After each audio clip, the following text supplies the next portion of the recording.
Class 11th Hindi आरो भाग 1 का 5वां पार्ट घर की याद, इसका तीसरा पार्ट आज हम लोग पढ़ेंगे। और माँ बिन पढ़ी मेरी, दुख में वह गढ़ी मेरी। माँ की जिसकी गोद में से रख लिया तो दुख नहीं फिर। माँ की जिसकी स्नेह धारा का यहाँ तक भी पसारा। उसे लिखना नहीं आता जो कि उसका पत्र पाता। पिताजी जिनको बुढ़ापा एक क्षण भी नहीं व्यापा। जो अभी भी दौड़ जाएं, जो अभी भी खिलखिलाएं। मौत के आगे न हिचकें, शेर के आगे न बिचकें। बोल में बादल गरजता, काम में झंझाल रचता।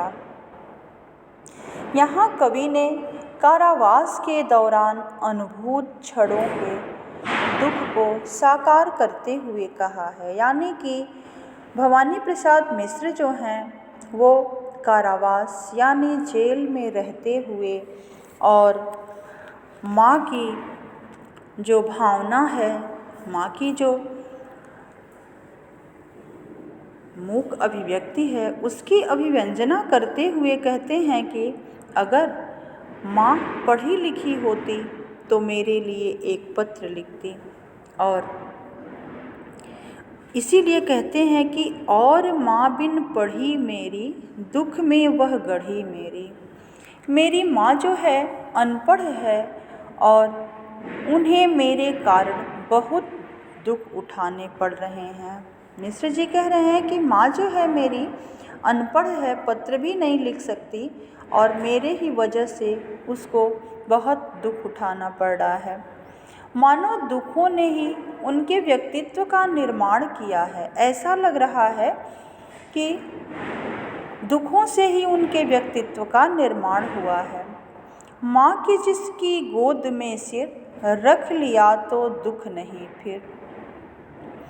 मेरी माँ भले ही पढ़ लिख न सकती हो, लेकिन उन्होंने मेरे दुखों को सदैव बांटा है।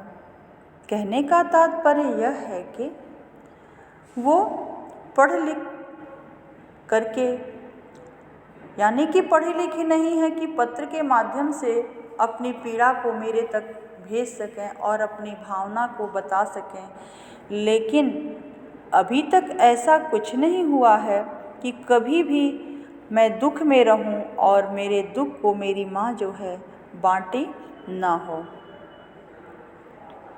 उनकी गोद में सिर रखते ही मेरे सारे दुख दूर हो जाते हैं। सारे दुख जो हैं वो सुख में बदल जाते हैं। दुख का कोई एहसास भी नहीं होता उनके पास रहने से।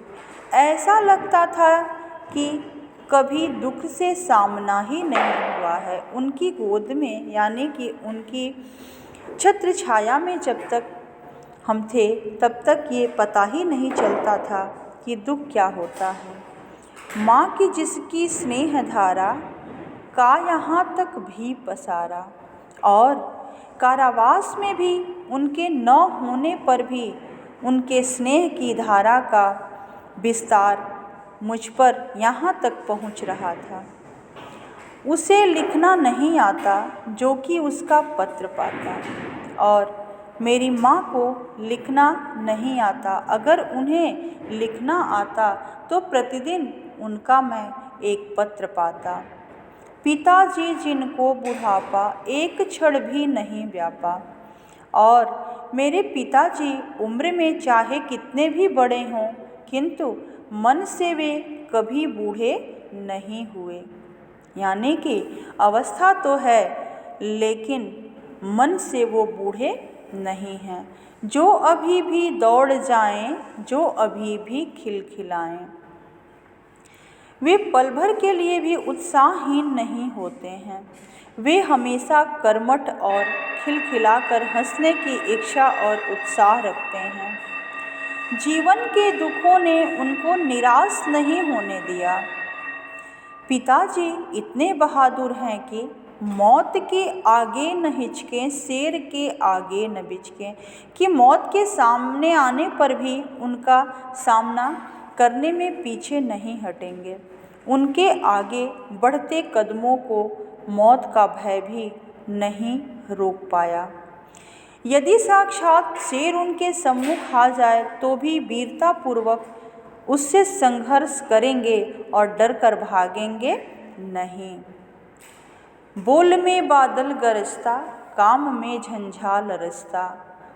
बादलों की घोर गर्जना के समान उनकी आवाज़ जो है बुलंद है। आवाज़ में निडरता और भक्ति की गूंज है। उनकी कार्य करने की फुर्ती इतनी तीव्र है कि तूफान का वेग भी उनके सामने तुच्छ लगने लगता है और प्रत्येक कार्य को वह इतना जल्दी यानी कि शीघ्रातिशीघ्र कर डालते हैं। धन्यवाद।